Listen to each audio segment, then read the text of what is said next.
Esta es nuestra estación del ferrocarril. Malagana Exterior hace homenaje al bicentenario de Palmira. César Augusto Londoño y Luis Fernando Monera Gutiérrez. Nuestro invitado es Dainer Motoa, quien nos habla de la historia de Palmira.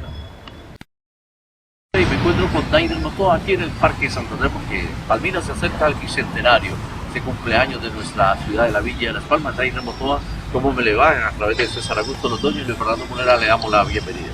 Muchas gracias, Luis Fernando, por la deferencia. Don César, muchas gracias. Estamos aquí prestos a pasar unos minutos agradables hablando de la historia de Palmira. Pero antes de hablar de la historia de Palmira, ¿quién es Dainer Motoa? Yo soy un palmirano educado en el Rafa Rivera, ingeniero industrial y aficionado como el que más a la historia de Palmira principalmente. A propósito, Dainer, ¿cómo era su niñez? Bueno, como toda la niñez de los jóvenes de escasos recursos, de zonas diferentes, de zonas difíciles. Nací en el barrio San Pedro de Palmira, me eduqué en la escuela Alfonso López, una niñez muy sana, teníamos el tren, teníamos formas de divertirnos muy agradables, veníamos aquí al Parque Santander porque aquí se aquilonaba, se disponía de toda la agricultura, la comida que traían de la galería, la traían aquí al Parque Santander y la subían al tren y la despachaban para el norte y la despachaban para Cali. ¿Y usted por qué venía aquí al tren y al Parque Santander? ¿Quién lo traía? Mi madre, porque es que el tren era una forma de transporte, pero de diversión, era una cosa soñada. Subirse en un tren era una cosa muy agradable y poder ir de pueblo en pueblo conociendo las diferentes culturas, los diferentes sitios, las diferentes casas o estaciones de tren que habían a lo largo y ancho de todo Colombia, era una cosa fascinante para los niños especialmente. O sea que usted era feliz acá en este parque porque su mamá lo traía y se iban a hacer recorridos. ¿A vacaciones o ir a vender algún producto? No, simplemente era como una recompensa al comportamiento de un joven sano. Me traían, me llevaban, íbamos hasta Buga, otras veces íbamos hasta Cartago, otras veces íbamos a Cali, almorzábamos por allá y nos devolvíamos en el tren. Y bueno, ¿y cómo era acá el Parque Santander? ¿Qué era lo que vendía? El Parque Santander era una despensa, yo recuerdo que apilonaban, pero impresionante las cantidades de plátano, de banano, de papa. Palmira tuvo en una época la mejor papa de Colombia, ¿sí? Traída acá del norte, de la cordillera. Era la mejor papa de Colombia, venían de todas partes o la encargaban. Aquí se daba toda clase de productos, frijoles, garbanzo, cebolla cabezona, cebolla larga, esto eran pilas. Era tanto el recuerdo tan impresionante que yo tenía que yo veía los arrumes, se llamaban los arrumes de plátano, que tenían el nombre Manuel, pero eso estaba ahí solo, eso no lo cuidaba nadie. Y uno que otro señor por ahí descansando en la jornada, esperando que llegara el tren para subir sus productos y llevarlos a otros mercados. Para venderlos. Una de las gracias que tenía el parque era que aquí venía mucho niño y los señores nos daban naranja, nos daban mango para que comiéramos. Esa era una forma de diversión muy sana, muy rica, muy agradable. ¿Estamos hablando de qué año? Estamos hablando del año 64, 1964. Y era así, o sea, no. ¿Sí el parque eran bodegas o cómo no, era? El parque no tenía estas bancas, no tenía esta banca, no tenía esta estructura. Eran la mayoría del parque, la mayoría del terreno, de la zona del parque, era en tierra. Era en tierra. Y cada uno llegaba, traía sus productos, sí, esperar que llegara el tren. Y llegaban los que, ¿se acuerda que le llamaban zorreros, los jaladores de carreta? Sí. Esos señores que tenían unos cuerpotes así, ajá, los coteros. Ellos coteros traían la comida de allí en la galería y la depositaban aquí. Durante toda la noche se la pasaban en eso. Y en carretillas, que en entonces había muchas carretillas también en Palmira.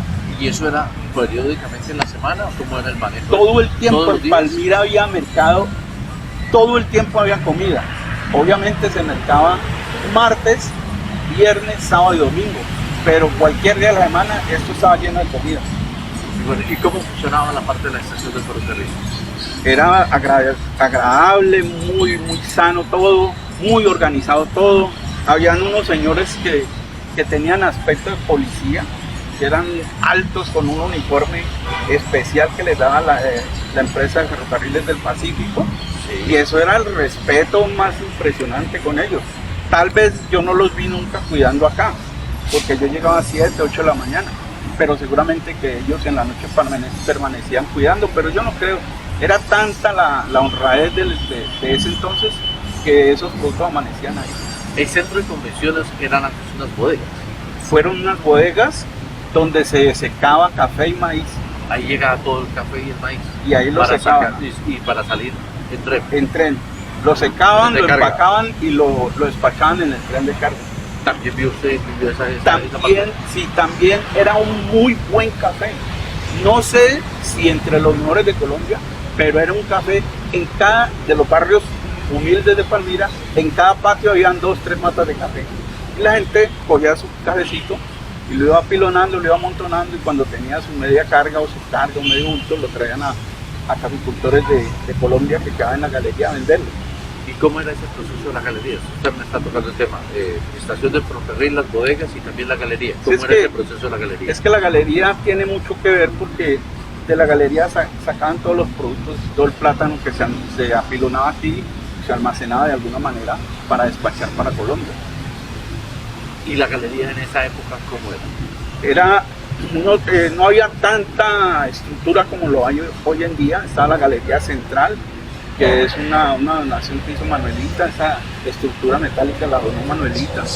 Y en esos días estaba el apogeo de la galería central, y estaba pues en apogeo todo lo que eran mercados, ¿no? Aquí no habían supermercados, no habían grandes superficies, y todo el mundo mercaba porque era muy aseada, nos robaban, y nos conocíamos, era una ciudad muy pequeña. Con esa llegada de todos esos productos agrícolas empieza a salir el nombre de una despensa agrícola, Palmira, capital agrícola de Colombia. ¿O dónde surge esa parte? No, lo de la capital agrícola de Colombia surge mucho antes, pero ese es un efecto. Lo de los productos aquí al parque era un efecto de todo lo que se venía ya trabajando, porque Palmira desde que se fundó la estación aquí, en el año 1917 se hizo el primer viaje y fue el boom en Colombia. Entonces empezó mucho más frecuente, se hizo más visible Palmira con la estación, porque empezaron a despachar, a hacer despachos de grandes cantidades de productos, sobre todo plátano, café, papa y fruta. A propósito de ese nombre, Palmira, capital agrícola, que lleva el nombre también de nuestra fiesta nacional de agricultura de Palmira, es la única fiesta a nivel nacional, no feria sino fiesta nacional. ¿Por qué? Bueno, porque un decreto, la Palmira es la única feria que no es feria sino fiesta nacional de la agricultura, que es ley de la República de Colombia. Esta fiesta nacional es la única que fue hecha por ley de la nación. Ese es uno de los pilares fuertes de la feria, de que nos llamaran despensa agrícola, porque aquí se traía comida desde el Tolima, bajaban. ¿Por dónde bajaban? Por la cordillera bajaban a Florida. Nosotros tenemos la fortuna de hacer una esquina tripartita, sí, que es Florida, Pradera, Palmira y Ataco, Tolima. Entonces ahí congruían o geográficamente se encuentran muy cercanos 3 departamentos, que son Tolima, Valle y Los Llanos. Toda esa comida, la comida de Los Llanos, llegaba allí, que era más barata traerla aquí que llevarla para otro lado. O sea, allí esa parte era donde se reunían los campesinos y hacían el trueque de los productos que ellos mismos cosechaban. Correcto, era la gran mayoría de ventas de cambio en ese momento era por medios de trueque. Y la comida que se almacenaba, Florida en un momento dado tenía tanta carne y tanta comida que tenía que traerla para Pradera, para Palmira, y en Palmira obviamente teníamos nuestro propio matadero municipal, y todo eso congruía para que hubiera tanta despensa, tanta comida que había para llevar en tren, para llevar hacia el norte y hacia Cali principalmente. fue muy difícil acabar el tren. Cuando usted cuenta esa historia del tren, todo ese proceso de la economía de Palmira y ver ahora el tren, pues que ahora ya se va a recuperar de nuevo otra vez el tren de carga. Por fortuna vengo oyendo eso desde hace rato, pero el tren fue un pilar de algo que desconocen los palmiranos, muchos palmiranos, y es que nosotros fuimos punto obligado de la gastronomía nacional del país y además fuimos punto, digamos que para no poner la palabra obligado, pero punto muy deseoso, de mucho gusto por el resto del país, punto religioso, de paso religioso. La gente venía del sur y del norte, venían a hacer turismo religioso y turismo gastronómico hacia Palmira. O sea, es la gastronomía y la parte religiosa sur occidente colombiano. Correcto. ¿Y por qué venían a Palmira? ¿Qué había? Habían cosas muy de mucho prestigio, de mucho renombre. Por ejemplo, nosotros tenemos una de las catedrales más bonitas de Sudamérica y una de las más altas, Nuestra Señora del Rosario del Palmar. La gente venía a eso, tenía mucha devoción por esa iglesia. Y fuera de eso, a nivel del valle, era una de las mejores gastronomías y punto obligado. La gente venía de todas partes, no solamente del valle, sino de Colombia. Recuerda que aquí estaban las Córdobas, aquí había muchos que todavía están con sus productos, el manjar blanco. Recién empezaban a surgir diferentes empresas de dulce como manjar blanco navideño y otras que se dieron en el país. Antes de seguir adelante, quiero recordarles que Palmira por estos días estaba cumpliendo 200 años de vida republicana a través de la ley 156 firmada por el presidente general Santander, Francisco Paula Santander. Se firmó esa ley y Palmira dejó de ser un cantón para convertirse en una municipalidad de carácter republicano. Esto era antes una Hacienda Llano Grande, Hacienda ya varios nombres. Palmira, digamos que por geografía y por costumbre, Palmira no era municipio, eran haciendas. Y eso fue una de las cosas por las que Palmira rápidamente se convirtió en un cantón. Recuerda, don César y Fernando, que antes ser cantón era mucho más importante que ser capital de un departamento o ser municipio. El cantón tenía una cosa muy especial y era que se unía el poder económico y el poder militar. Recuerden que Cartago llegó a ser capital del valle y Palmira fue cantón del valle.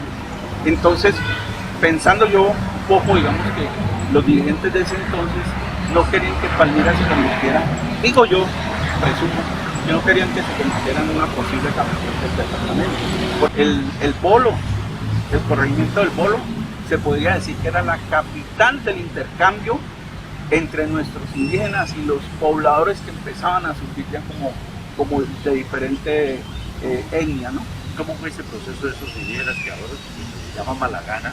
Hubo el descubrimiento y que llegan esos indígenas al pueblo y después de muchos años se descubre, hace 30 años se descubrió esa cultura malagana acá en Palmira. Era una cultura, tenían dos aspectos, ¿no? Tenía la parte comercial a través de los ríos, los diferentes ríos. Palmira era una ciudad totalmente hídrica, hay mucha agua, entonces se llegaba de muchas partes por medio del río, allí al Bolo, ahí se hacían los trueques. ¿Cómo fue que se fue perdiendo, digamos, como la estampa, como el sello de nuestros indígenas? Resulta de que los españoles vieron que ellos manejaban mucho comercio y sobre todo mucho oro. Entonces los empezaron a extinguir, los empezaron a correr y los fueron corriendo, y el indígena en su malicia, en su inteligencia, en su sabiduría, sabía que en donde estaban ubicados, que era plano, eran objeto fácil de ser asesinados, capturados por los españoles. Entonces ellos fueron abandonando estas sierras y se fueron yendo hacia la montaña, fueron cogiendo rumbo a la montaña. Tanto que los últimos vestigios del municipio de Palmira se encontraron en Sevilla Valle. Hasta allá los hicieron como correr, como los persiguieron hasta allá, hasta las montañas. Ya cuando empieza a subir la tierra, empieza a elevar, entonces ellos ya encontraron cómo esconderse de los ataques de los españoles. Y ese fue, digamos, que como el exterminio, comillas, como el acabose de la cultura malagana. Claro, y viendo todo ese proceso de Malagana, se ve que ya hace un trabajo y se hace el Museo Malagana, y también en el Bolo hay el museo respectivo. Exactamente, señor Triviño se apersonó del tema y está tratando y lucha por rescatar toda la cultura malagana, por lo menos para que los palmiranos vayamos al museo que está aquí a nuestras espaldas y allá al museo que tiene el señor Triviño, para que conozcamos qué era lo que ellos hacían, cómo vivían. Tienen diferentes objetos, inclusive tienen un cuerpo encontrado casi completo de un indígena. Es muy diciente la historia de nuestros indígenas. Ahí está el antepasado de nosotros. Ese es más o menos como el término general, es todo el aspecto de Palmira en ese entonces, y de este parque, que pues de parque digamos que tenía muy poco. Eran más que todo lo utilizaron como bodega. Recuerde que ahí también tuvo una empresa de cerveza, tuvo allí una embotelladora de gaseosa. Acá, después de que se acabó ya no había café para exportar pues, de Palmira hacia otras ciudades, entonces eso lo arrendaron a una empresa productora de cerveza y de gaseosas, y ahí tuvieron un embotellador. Y cuando llega Antonio José López a la alcaldía, él dice: vamos a recuperar esas bodegas del ferrocarril, la estación del ferrocarril, y hacen un trabajo. Y el mismo parque. Y hacen todo ese proceso. Es correcto. Muy bien visto, y siempre le he reconocido al maestro López, que es antes que un político, dirigente político o alcalde, es un ser humano inteligentísimo, una persona que es vinculada a la academia, y le dio por rescatar todo este sector de lo que pues Palmira debe estar agradecido, no con la persona en sí, sino agradecido de que tengamos estos espacios, que pues, los administradores, los dirigentes políticos y del gobierno pues también tienen ahora ya de volver a invertir en este espacio. Es muy difícil porque estos son tanto la estación, que fue fundada en 1917, y las bodegas que tenemos atrás, donde funciona una biblioteca, el museo y el centro de convenciones Palmira. Es muy difícil porque son invertir en terrenos, en edificios y en terrenos que no son del municipio. Aquí lo único de propiedad del municipio es el parque, pero la estación es de propiedad de Ferrocarriles del Pacífico, que ahora se llama de Occidente, y tiene una diferencia ahí de nombres, porque el municipio no puede. Está pasando lo mismo que con la antigua alcaldía, es un patrimonio nacional y Palmira no puede invertir ahí.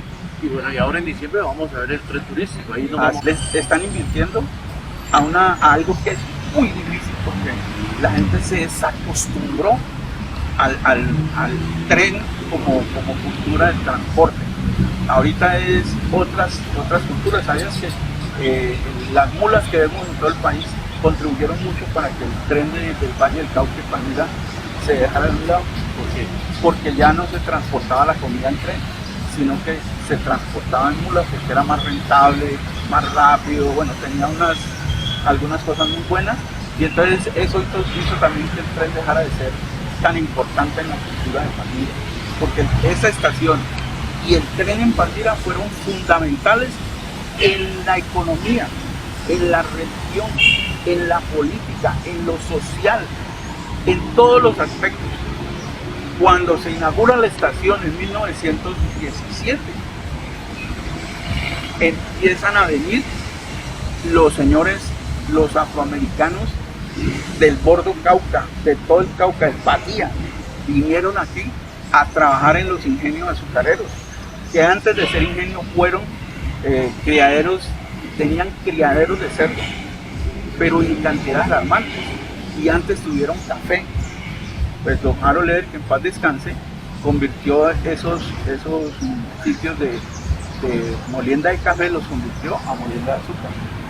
Y toda la mano de obra, tanto de Nariño como de los patrianos, que llegaron aquí al país, aquí al municipio, en 1924, fueron la fuerza fundamental.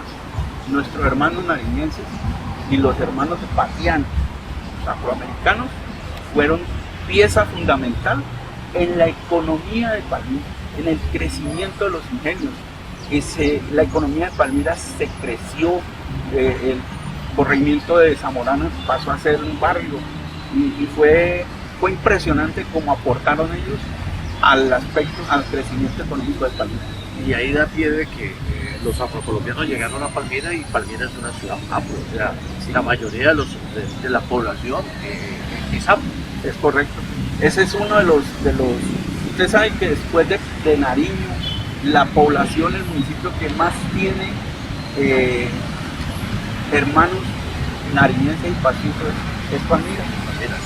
Que están ubicados en Zamorano y en el corregimiento de Amaime y el Placer, también, que es del Cerrito. Sí, esas zonas se ubicaron porque llegaron a los ingenieros azucareros y pudieron, esas tierras eran de Manuelita, ellos pudieron hacer sus viviendas allí, bloquearon ese sector rural que luego se convirtió en urbano. Todavía en los años 70 Manuelita les daba a ellos, cuando pasaban determinados años de trabajo en la empresa, lo primero que hacía era aportarles a ellos un terreno para hacer barrios. Aquí hay cuadras enteras, por ejemplo, en el barrio La Libertad, también fue afroamericanos, afrocolombianos, perdón, y nariñenses, porque ese barrio lo patrocinó de alguna manera Manuelita, Zamorano, y hay otras poblaciones, por ejemplo Providencia también, Providencia, que era un ingenio azucarero que está en otro territorio que es en Cerrito, también aportó mucho para el crecimiento de la economía de Palmira. Estamos en este especial de Balagar Estéreo con César Augusto Londoño y Leonardo Funeral, bicentenario de Palmira, pero hablando con Dainer Motoa sobre esta historia y recordando los barrios. El sesquicentenario se construyó bajo el centenario de Palmira. Hablemos un poco de esa parte. Sí, este fue un proyecto del doctor Raúl Orejuela Bueno, pues en acuerdo con doña María Socorro Bustamante y el doctor Jaramillo Mora, que tenían, digamos, mucho en común, y ellos tuvieron a bien construir o entregar ese terreno donde está ubicado el barrio Centenario, que lo hicieron con, digamos que conectado a la idea del cumplimiento de los 100 años de Palmira. Si bien no se hizo en 1924, pues sí, la idea era conmemorar de alguna manera los 100 años de Palmira, pero no tanto como recordando el bicentenario como republicano, el centenario, ¿cierto? No tanto recordando eso, sino digamos que haciendo alusión a la palmiranidad, a los 100 años de la palmiranidad, que es otro aspecto de la cultura y de la memoria de Palmira, de la memoria histórica. ¿En qué año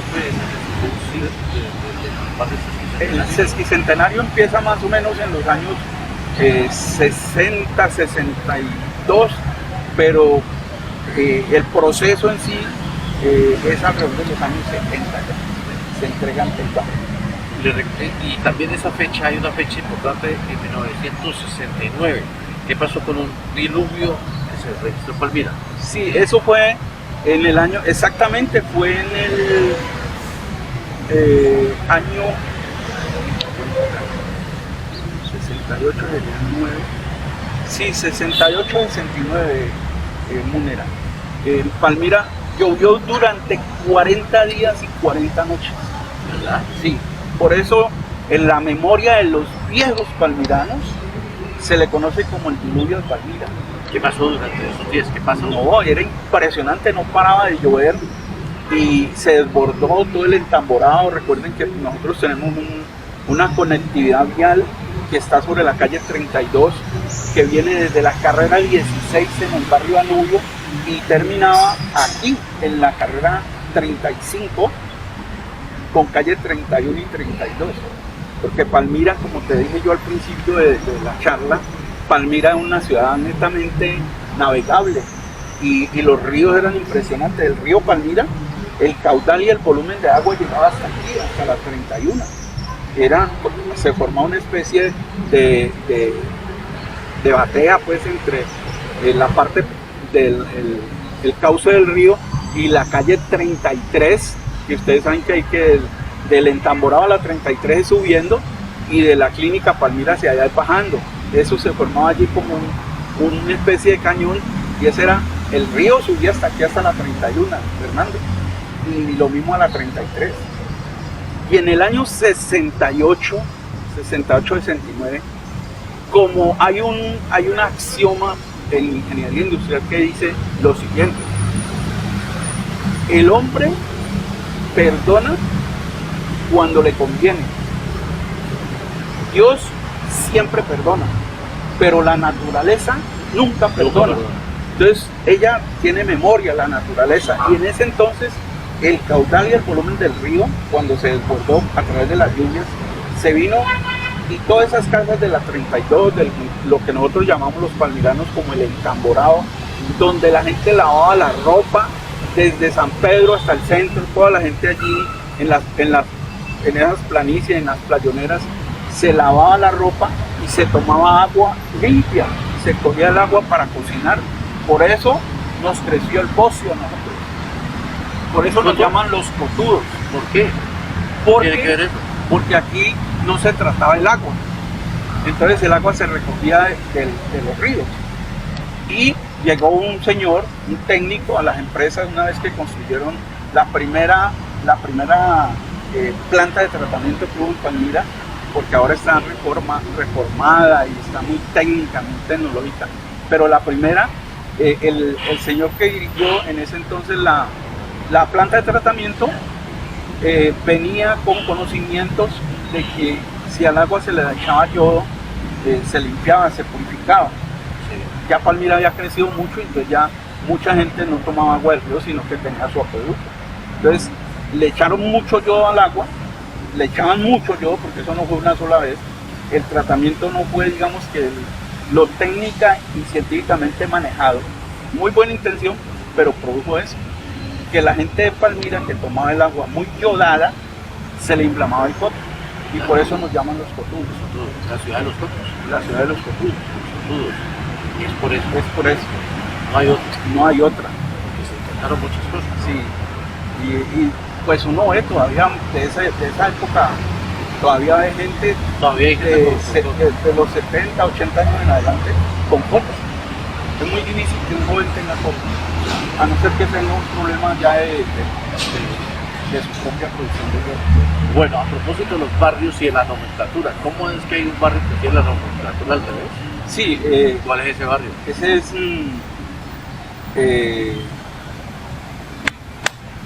a ver, veo. Un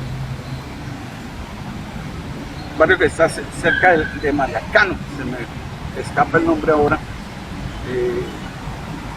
Bueno, ese barrio tiene, la nomenclatura de él la tiene invertida. La nomenclatura, los números pares en Palmira, cuando vamos de occidente a oriente, tienen que estar pares a la izquierda. Sí. Pares a la izquierda cuando vamos de occidente a oriente, es decir, cuando vamos de Cali hacia Pradera. Todos los números de las carreteras, calles tienen que estar pares, y ese barrio la tiene impar. Tiene los números a la izquierda, aquí para allá son impares. Ese es un error en la creación planimétrica del barrio. Bueno, y sobre esa historia de Palmira, ¿es cierto que llegó Simón Bolívar a Palmira?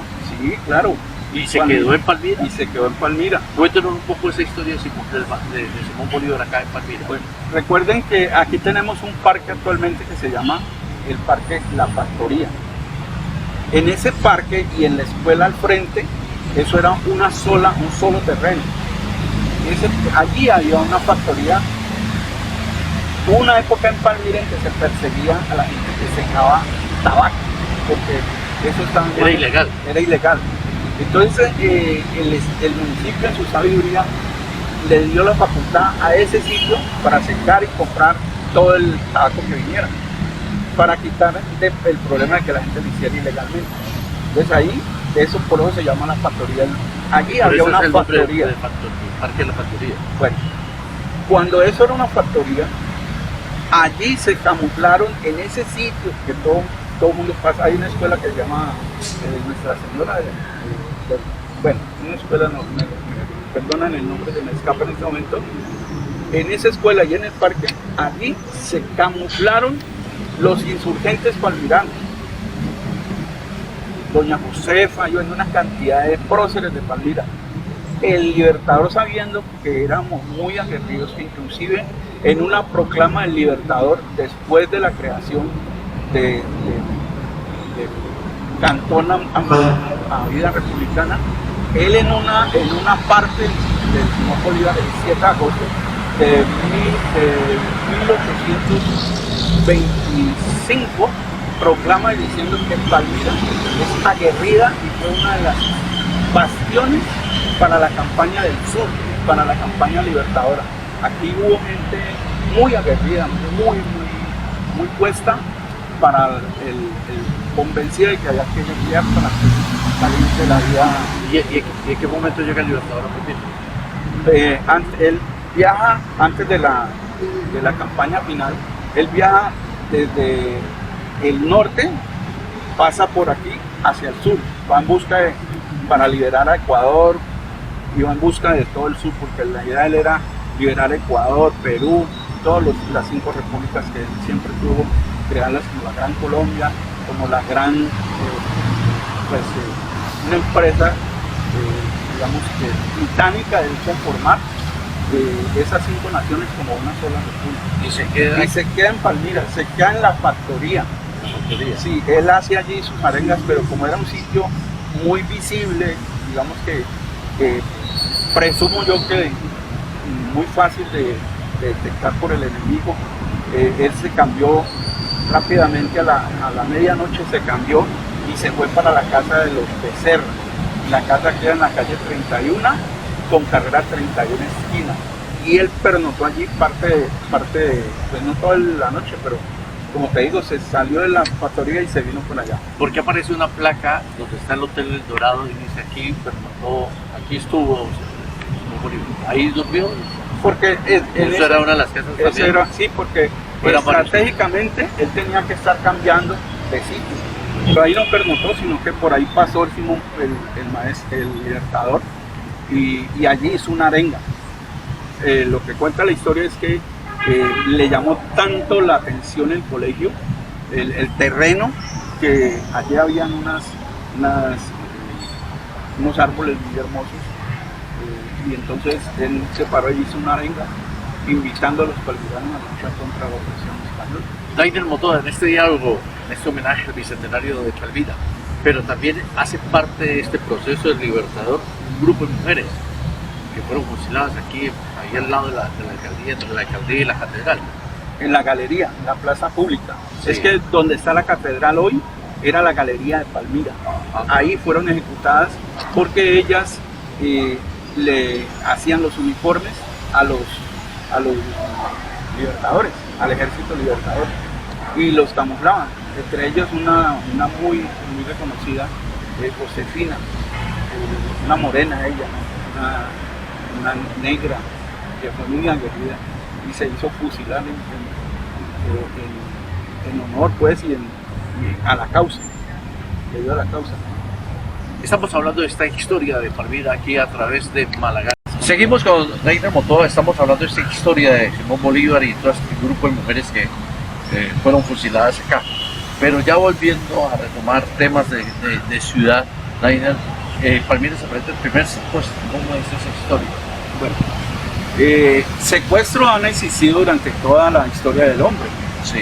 Pero en Colombia el primer secuestro económico registrado por causa económica fue aquí en Palmira, y secuestraron al señor Harold Eder y de aquí lo sacaron y se lo llevaron para el Cauca, y ya pues en el Cauca, en el rescate de él, en la pelea que hubo con los secuestradores y el ejército, el señor fallece. Pero el primer secuestro con índole económico y por asuntos económicos fue el del señor Harold Eder de Manolito. Y luego siguen una cantidad de secuestros. Sí, ya pues entonces, como todo, empezaron a plagiar ese estilo de delincuencia, Y eso desembocó en algo muy triste en la historia de Palmira. Y fue los famosos 30 años que tuvimos en Palmira, dominados por la piratería terrestre. ¿Cómo llega la piratería terrestre a Palmira? La verdad es difícil calcularle un año y calcular las circunstancias pero Palmira tenía una muy buena flota de transporte terrestre. Y obviamente de Palmira, cuando se cambia ya definitivamente la gente empezó en el desuso del tren y se cambia del tren a la mula, al camión grande. Entonces los delincuentes de la época empezaron a ver en ese estilo de transporte una forma de hacer capital, de robar y de hacer delincuencia. Y entonces había muy buena flota, entonces empezaron a secuestrar y a atracar a los camiones de las primeras empresas de transporte terrestre que hubo en Palmira. Pero esa piratería terrestre eran palmiranos los que hacían esas cosas. Sí, la gran mayoría. No, la gran mayoría era gente afincada aquí en el municipio. Obviamente que no ha de faltar en la historia quien diga que venían de otras poblaciones, pero la gran mayoría eran gente. Hubo una época tan tenaz que las placas del Palmira eran VP, y donde iba un carro, el carro salía de aquí con carga para otro pueblo, digamos que iba para Bogotá, y llegaban a Bogotá, dejaban la carga y se tenían que venir vacíos, porque en Bogotá decían que era viaje perdido. Sí, viaje perdido. Coincidencialmente las placas de Palmira eran BP. Entonces empezó a como un mito, una leyenda. Sí, y entonces consecuencia de eso se vino abajo el transporte terrestre. Por muchos años en Palmira el transporte terrestre se vino a pique. Hubo que hacer el Estado tuvo que intervenir y hacer muchas, incluso mandaban hace muchos años, mandaban la policía a que cuidara los viajes, hacer el recorrido. Esa es parte de la triste historia de Palmira, pero hay que asumirla. Eso fue 30 años duraron en eso. Hablando de transporte, no hemos tocado el tema de las victorias, los coches. ¿Cómo surgen los coches en Palmira? Estamos aquí al lado de la estación que siempre se ubicaban aquí. Los coches, hubo un gobernador del Valle que era muy amante a los coches. Los coches eran una tradición francesa que se veía era muy elegante. Los coches se hacían para agasados, para fiestas, no era el transporte común en Francia. Después se popularizó y se hizo urbano, se hizo ya para todo el mundo. Ese señor gobernador le pareció que la tierra de Palmira, el terreno de Palmira, porque nosotros aquí tenemos un plano, eso es una mesa de billar lo que tenemos aquí en Palmira. Aquí llueve 2 días de seguido y nos inundamos porque es muy plano, digamos, pues una referencia. Eso hizo que el señor, siendo gobernador, auspiciara a través del alcalde de turno aquí en Palmira, y se construyeron los primeros coches en Palmira, que datan más o menos del año 50. Había fábricas en Palmira. Claro, habían empresas constructoras de coches. ¿Dónde funcionaban los coches? Los coches eran primero en los parques, ¿cierto? Y segundo, uno de los digamos que principios para que se empezara a acabar el transporte del coche en Palmira fue que en un momento dado el coche se utilizó para transportar carga, para transportar el mercado, que era una cosa. Sí, se trasladaban a la galería, sí, de las delicias. Dejó de lado el tema turismo para convertirse en una cuestión de pan comer, había que trabajar. Sostener un caballo es una cosa muy tenaz. Hay que cuidarlo de muchas enfermedades y comer mucho. Y tenerlos bien tenidos es muy complicado. Y ahora queda muy poco. Y eso hizo pues de que se viniera a pique, se viniera abajo el tema del turismo, las famosas victorias que nosotros llamamos aquí coches. Coches, sí, bueno, entonces de los coches, las victorias, las bicicletas. Las bicicletas. Porque en cada casa hay una bicicleta. Primero porque aquí había mucha afición desde muy anterior, muy antiguo, había mucha afición por la bicicleta, precisamente porque somos una población muy plana, entonces la gente muy fácil cogía su bicicleta para ir a hacer una diligencia. Pero el segundo motivo, quizás el más importante, en la popularización del uso de la bicicleta, fueron las fábricas de muebles aquí en Palmira, la industria metálicas de Palmira, IMP, la industria Muebles Palmira, Muebles Brand, la misma Gaitán, la Fundiciones Gaitán, esas empresas, Stanley también. Stanley, esas empresas pues, entraban a trabajar y de una le facilitaban las bicicletas a los obreros. Al mediodía uno de niño veía, creo que usted también lo vivió, al mediodía sonaba la sirena y salían todos los trabajadores y eso parecía una vuelta a Colombia, ¿no? De ciclismo, todo rumbo para la casa almorzar para volver en una hora. Pero ríase, Fernando, que no eran solamente los niños, es que venía gente de muchas partes del país a ver eso, porque eso empezó a salir en fotos, en postales, y la gente empezó como un auge por venir a ver qué era lo que pasaba. Entonces se apostaban al frente de las fábricas a las 11 de la mañana, salían los obreros en sus bicicletas, pero una empresa tenía 2.000 obreros y 1.500 tenían bicicleta. Entonces era un gusto, un deleite ver, y entonces entre ellos competían por tener la bicicleta más adornada, más calcomanías, con más detalles, porque engallada, biseliada, como dicen también. Ajá. Entonces era un goce ver, y uno veía gente de muchas partes del país, incluso extranjeros, venir a tomar fotos. Era muy lindo, los almanaques eran las victorias, los ciclistas, y una gran afición que siempre ha habido en Palmira. No me explico, digamos, por qué en Palmira no hay bastantes deportistas, ciclistas, que sprinters, que se llaman, los que hacen las carreras de plano, pues, de carreras las vías muy planas, que llaman ellos pues contrarrelojeros, pero sprinters no los hay, se acabaron. Y es más, dirán que muy recientemente han aparecido, por ejemplo, este niño Kevin, el otro Kevin, sí. Kevin, el de aquí de Palmira, porque Pantano es caleño. Pero por ejemplo Rogelio Arango, campeón de la Vuelta a Uruguay, contrarrelojero, bueno, tantos otros, el Garro Arias y este muchacho Díaz, que vive por allá en Bicerta. Hubo muy buenos, pero Palmira debería tener muchos más porque se presta para eso. Pero en los años 60 y 70 había muchos ciclistas los Izaza también participaron en Vueltas a Colombia, ¿no? En los años 60, ¿no? Sí, estamos de acuerdo. Yo digo que se acabó, digamos, ya de alguna manera. La nueva generación.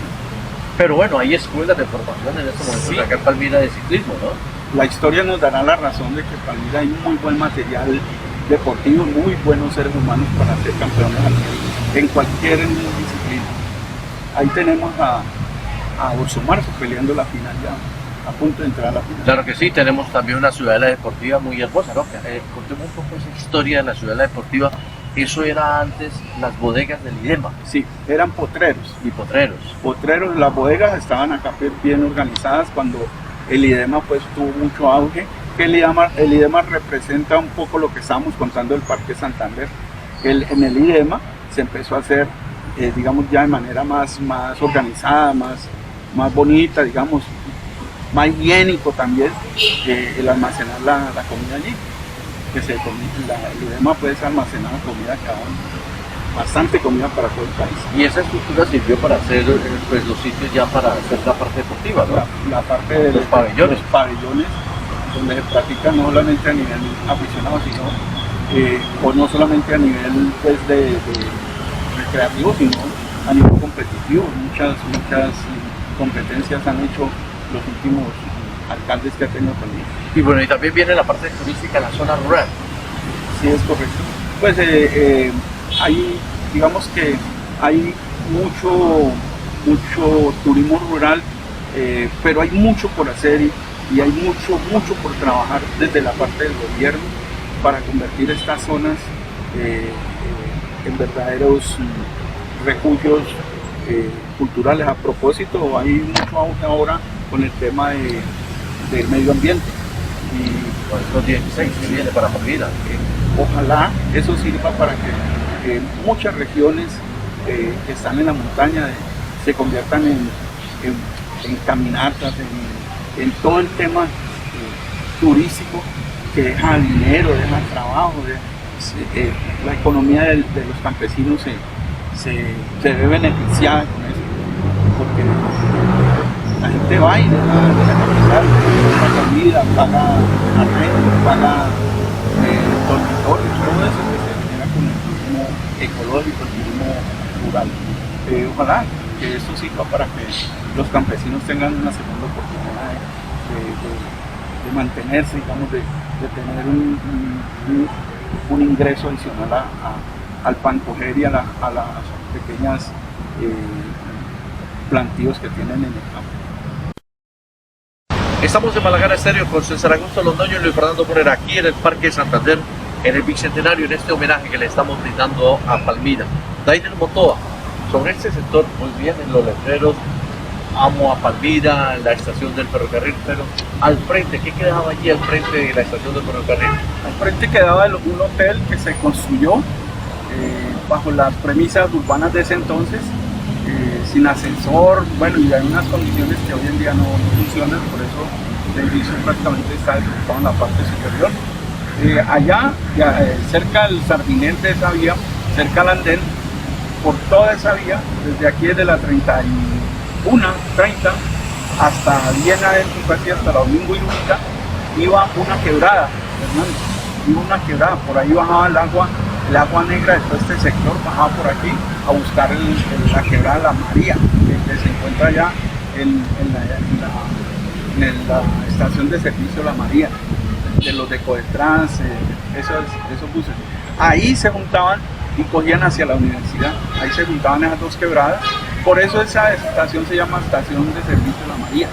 Y entonces para pasar de la vía de la carretera al andén, el municipio había instalado unos puentes en Guadua y en Esterilla. Y por un ladito el pasamanos para uno cogerse para no caerse. Todo en Guadua. Todo en Guadua. En varias partes. Este sector tenía dos y de aquí para abajo habían varias, no recuerdo cuántas, pero sí sé que cuando yo venía aquí a la estación en el año 64, 65, ahí estaban los puentecitos para uno pasar al otro lado. Lo lindo de acá era que a ese lado estaban los coches y los antiguos taxis, que les doy una primicia a los jóvenes que no conocen y que no les cuentan eso. Los taxis se llamaban berlinas, en homenaje o porque éramos muy malos para pronunciar en inglés Berlín, ¿cierto? Que era algo así como línea del pájaro, y la gente decía berlinas, y se quedaron berlinas. Eran unos taxis gordos, anchos, Todavía como 12, 14 personas. Cabía y remesa y de todo. Hasta el perrito. Sí, iba ahí iban esas berlinas. La gran mayoría que yo conocí eran negras. Una que otra vino tinto, unos colores bastante fuertes. Pero esto era una hermosura ver esos carros. No había tránsito, ellos se organizaban. Salía la una, pasaba la otra, hacía un orden impresionante. Y al lado de allá estaban las famosas Victorias. Entonces las Victorias en ese momento eran con fundamento en lo turístico. Entonces traían al turista que a coger el tren, o que se bajaba el tren, cogía el taxi para ir al centro de la ciudad. en coche. La Victoria, lo que llamaba coche. Bueno, de ahí pasa uno a hacer esa parte turística, pero nos encontramos dentro de la ciudad, en Tucumán, el bosque principal. ¿Cómo surge el bosque principal?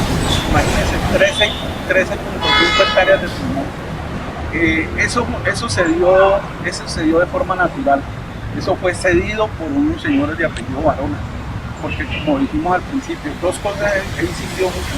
Palmira es muy acuático, muy hídrico, mucho río, mucha laguna, y eso se dio de forma natural, porque allí llegaban, el Samón Romero no era capacitado para recibir todo el agua que bajaba de la montaña, y entonces se fue formando, ahí hay un lago natural y uno artificial.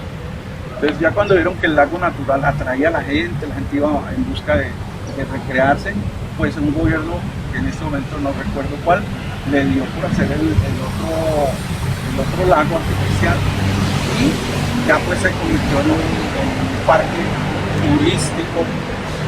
Y algo, fíjate, Fernando, que la importancia de ese sitio no era la importancia ecológica que le hemos venido dando en los últimos años, los últimos 30 años. La importancia de ese sitio era la rumba, porque se hicieron kioscos y ahí se gozaba pues la gente desde mediodía, los domingos festivos, era la rumba hasta 7, 8 de la noche, pero una rumba sana, una rumba muy sana, muy diferente a lo que a veces se ve por ahí. O sea, y ahora es nuestro pulmón verde Nuestro pulmón. para ir y disfrutar, hacer caminatas y compartir sanamente. Y varias personas, varios gobiernos, varios mandatarios le han invertido unos recursos muy importantes para sostener ese pulmón de la ciudad. Dainer Motoa, pues muchísimas gracias por estar aquí con nosotros en Malagana Estéreo y en este homenaje a nuestra Palmira por este bicentenario. Muchas gracias por recrearnos y volvernos a esa historia tan importante de nuestra villa Las Palmas. No, gracias a don César Augusto, gracias a ti, Fernando, y no sabes la alegría, el orgullo, se me enchina la piel, como dicen los puertorriqueños, porque soy un enamorado de mi Palmira, un estudioso de mi Palmira, tengo mucho material, he leído mucho, estudio mucho en mi ciudad, con el único objeto de gozarme mi pueblo, porque me siento cojudo, me siento palmirano, me siento 100% palmirano, por eso hago lo que hago. Mira, ve, ¿cuál es ese mensaje final para todos los palmiranos? Bueno, que seamos... ¿Por qué el B? El B es porque es que tenemos problemas de lenguaje aquí en Palmira. Ajá. Nosotros llamamos, por ejemplo, el rompón. Ajá. Nosotros no le podíamos decir, o sea, no había, no se podía decir rompón, que es en inglés, es punto redondo. Ajá. Entonces le decíamos, vamos para el rompoy. El Real P, era una panadería, se llamaba Real P. ¿Sí? Entonces la gente no podía decir, era el apellido del dueño de esa casa, y la gente no podía decir eso, y entonces le pusieron Real P. Y así con muchas palabras que... Y ahí en la famosa palabra de Jaime Agudelo, el Blanco Agudelo, de la televisión de Caracol, en Sábados Felices, yo te conocí en Palmira, ¿ves? Sí, porque son muletillas que se pegan y se trasladan de generación en generación. Como en todos los pueblos tienen muletillas, la muletilla que nos identifica a nosotros es esa. Hola, ve, ¿cómo te va, ve? Y el sonido de nuestra voz, que es muy plana, muy seca, y que se burlan de nosotros en el resto del país, pero yo me siento orgulloso de que me identifiquen con el hola, ve, y con el famoso, y que yo lo tenga en el eterno estado, el Santito Agudelo.